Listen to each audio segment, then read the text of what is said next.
Whakatakateho ki te uru, whakatakateho ki te tonga, kia mā kina kina ki ita, kia mā taratara ki tai, e hi ake ana te atakara he tio, he huka, he hohunga, homie, huie, tai kie. Kia ora koutou and welcome ko Kyla Colbin toku ingoa. My name is Kyla Colbin. I am the founder and chief executive of Boma, New Zealand, and it is my absolute pleasure to welcome you to this webinar on Emerging Stronger, Aotearoa's Innovation Edge. This is brought to you by a partnership between Ministry of Awesome and Boma, New Zealand, and it is powered by MYOB. Thank you for your support, MYOB. We have over 200 people registered for this morning's seminar, and we are incredibly excited to bring this group of wonderful panelists to you. These are people of whom I am a fangirl, every single one of them. I am a fangirl of all the people you're going to be hearing from today. And I know you are going to have quite a lot of questions for these folks, and we definitely want to hear from you with your questions. So for those of you who are tuning in via Zoom, please use the Q&A feature in Zoom to put your questions forward. We will be looking for them and doing our level best to get to them. For those of you tuning in via Facebook, please also share your questions on Facebook. We will be capturing those questions. They'll be funneled through to us here in the webinar. And again, we will do our level best to get to all of those questions.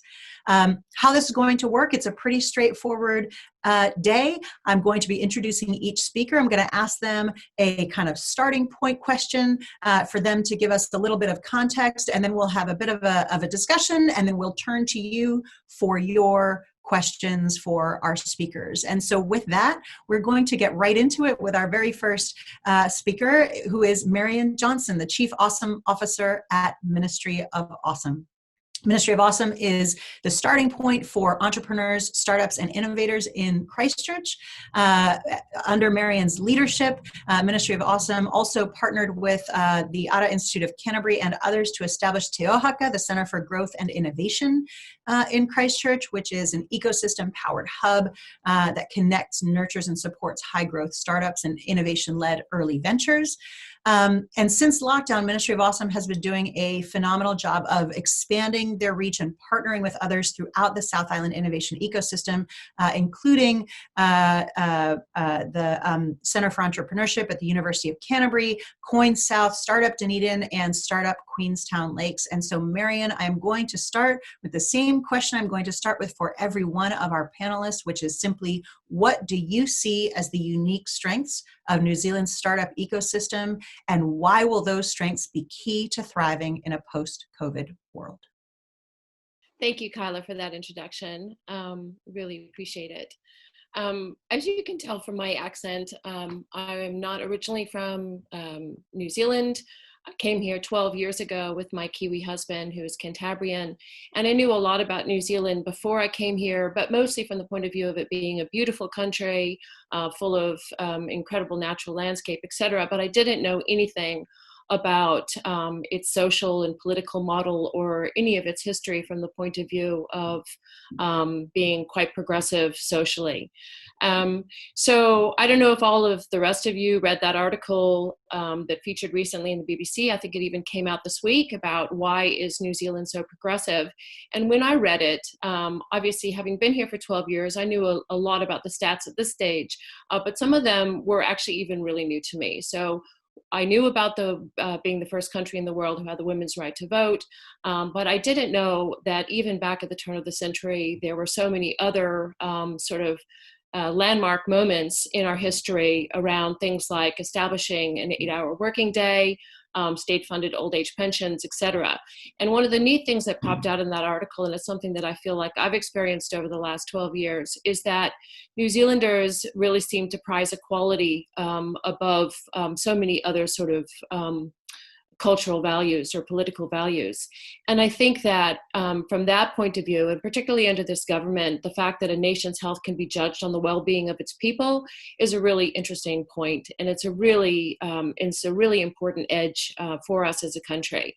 So while we've been known as a beautiful country for a long time, the idea that we're also a very progressive country is something that's becoming globally known. And as this world of ours has become more and more unstable, and particularly in no more so in the COVID environment, we're becoming increasingly attractive to the outside world, and people are really beginning to pay attention.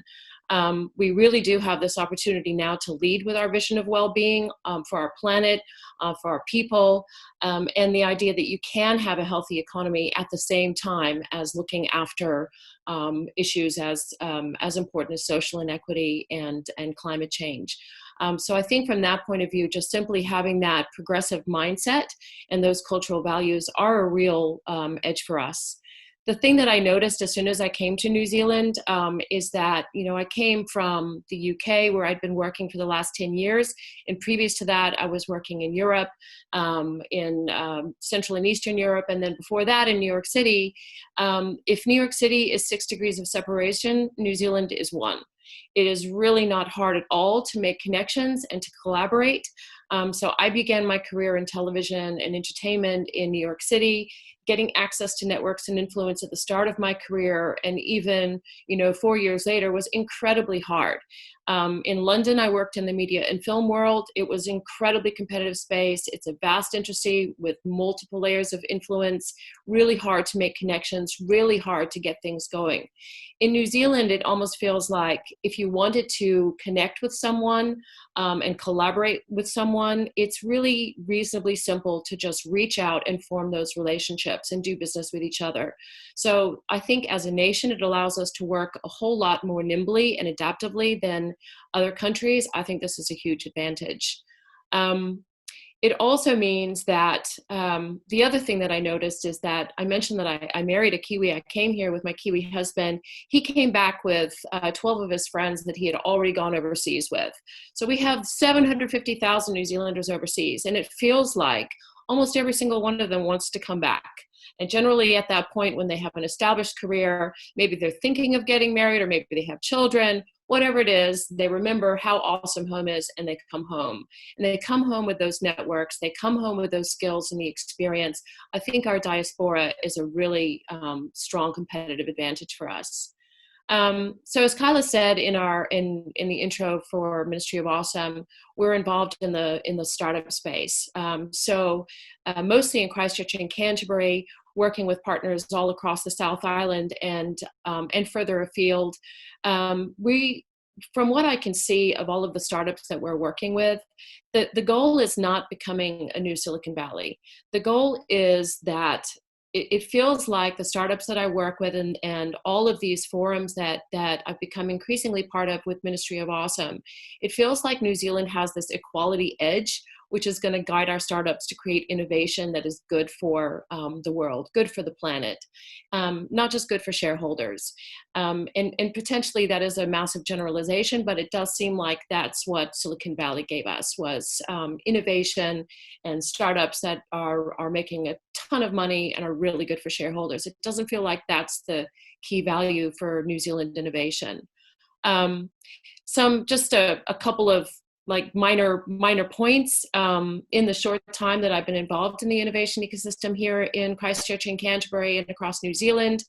VC investment in New Zealand startups seems to have grown enormously. And I read just the other day I think it was the TIN report, that our VC investment rate is ahead of Australia's and Denmark. So it's really beginning to heat up, and especially in our burgeoning ICT industry.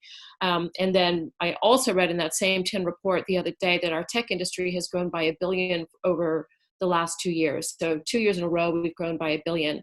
And I think it's definitely overtaking tourism in light of COVID, but potentially also overtaking dairy to be the number one spot in terms of our exports. So all that with our quality edge seems like it's a real opportunity for us to take this leadership and remodel what our vision is of successful innovation. I'm going to leave it there, Kyla. Time Awesome. to hand over to somebody else. Excellent. Thank you, Marian. I knew when I saw this lineup that the time was going to go so quickly because everyone here has so many interesting things to say and so much wonderful perspective. So appreciate hearing from you, Marian. What a great way to tee that up for the rest of us.